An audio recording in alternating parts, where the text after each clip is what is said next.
கானா வினோத். கண்டிப்பா 7 இல்லைன்னா 8 9 கூட கொடுக்கலாம். இது நான் எக்ஸாஜரேட் பண்ணல.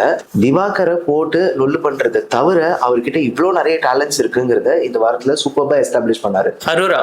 எதுவுமே பண்ணாம இந்த கண்டஸ்டன்ஸ் யாருப்பா அப்படின்னு கேட்ட டைம்ல இருந்து ஓரளவுக்கு இந்த வாரம் தனக்கான நியாயமான விஷயங்களை கேட்கறாங்க. அதுக்காக ஒரு 4 மார்க் தரலாம். போன வாரம் வீட்டு தல சபரி வாஸ் -50. ஏன்னா டெஃபினட்டா ஒரு விமனுக்கு அகெயின்ஸ்டா அவ்வளோ வைலன்ஸ் கூடவே கூடாது.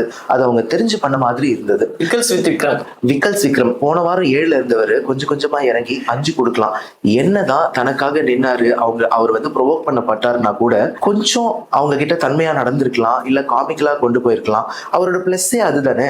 அதை யூட்டிலைஸ் பண்ணியிருந்தா பயங்கரமா இந்த வாரம் எக்ஸ்ட்ரா 2 மார்க் வந்திருக்கும். But you can do better next time Vikram. வியானா இந்த வாரம் டெஃபினட்டாக பயங்கரமான கோழி மூட்டல் வேலைகள் செய்து எல்லாரையும் ப்ரோவோக் செய்ததால் 2 மார்க்குகள் மட்டுமே பெறுகிறார்.